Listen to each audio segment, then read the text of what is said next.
What's going on, guys? Satchy is here and welcome back to another World Cup squad builder today.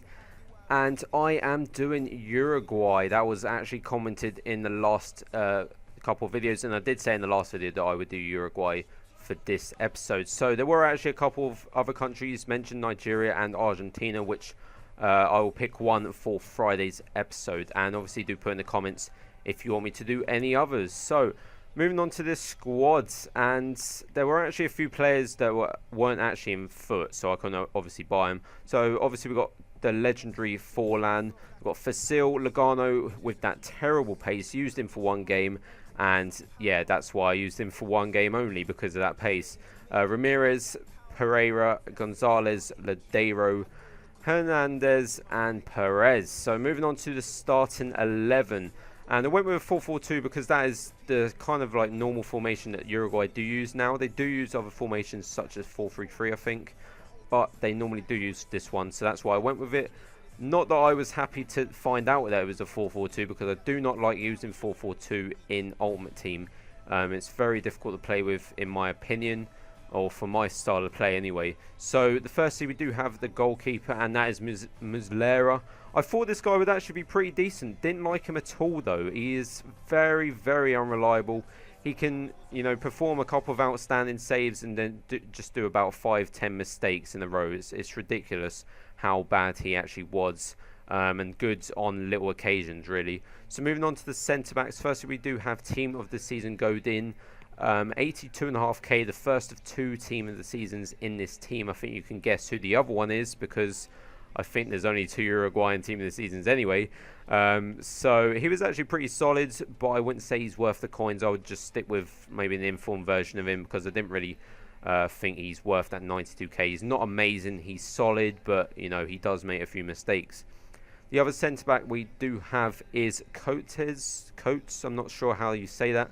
And we got one goal in 9 games. Don't really like him too much, but he has got 60 pace. For being a 6'5" guy with 60 pace, that's pretty decent, I would say. So he's good in the air, but I didn't really like him too much. But he's obviously better than Logano.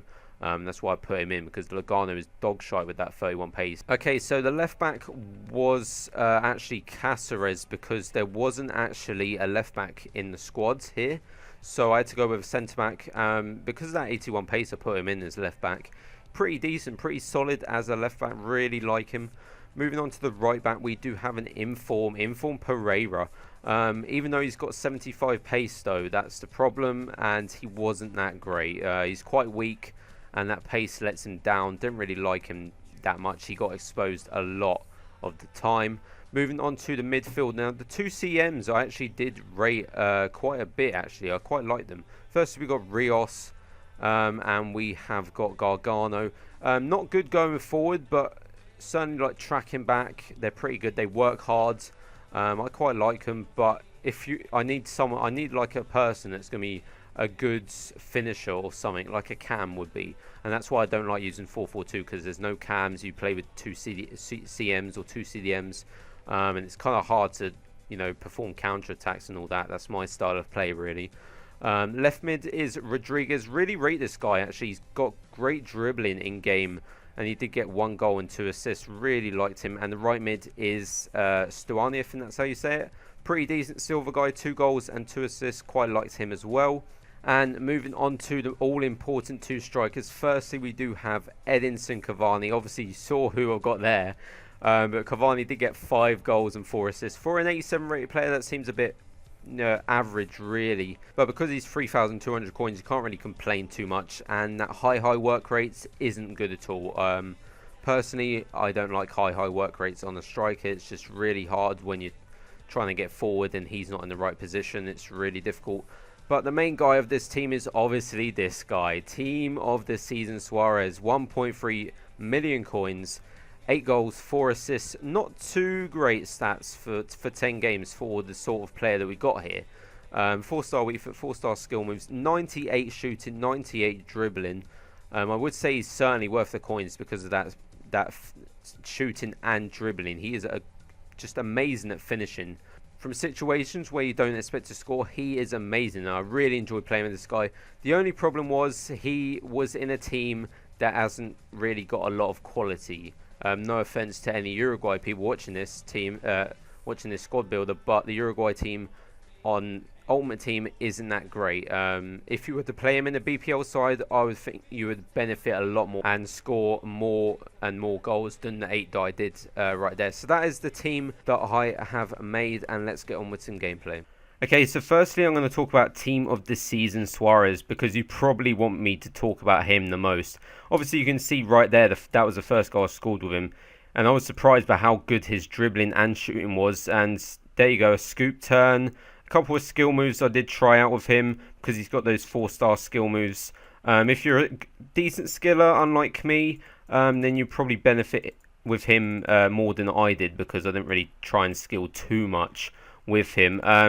I would definitely say he's worth the 1.3 million coins if you can play him in a BPL team, because there's a lot more quality players that you can play with him, and he'll get better service. Unlike this Uruguayan team, which didn't have a great midfield, I didn't have a great formation either, so it was kind of a struggle to play with him, but I still scored plenty of goals with him, that's got to be said.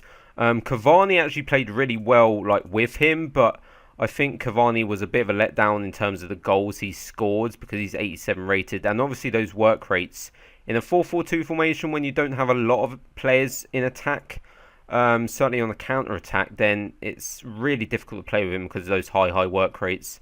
So that's why I didn't really like him too much. The midfields, it's just not good enough really going forwards. Like, the wingers aren't the fastest. I would say Rodriguez was the best out of the midfielders. I quite liked his dribbling and his shooting, but apart from that, it was kind of difficult to play with them on the attack. Hence why I just hate this formation. There's no cams. It's just 2 CMs. And look at that. The goalkeeper, like I said, made some really bad howlers. From corners, he comes out and he never really punches it clear. He's never dominant in the air. He makes some good saves. He's a pretty good shot stopper, but his positioning is terrible. It's always terrible, and that cost me a few goals as well. The defence, Pereira is a complete letdown. Don't buy his informed version. I wouldn't buy him at all, actually. He's pretty shit. Godin, I don't know. I'm kind of iffy with him. He seems pretty good. Sometimes he can be pretty bad. So that is it for this squad builder, guys. I do hope you enjoyed watching. I haven't chose who I'm going to do next, but you'll obviously see that on Friday. So again, thank you for watching, guys. Please do leave a like and subscribe, and I will see you next time.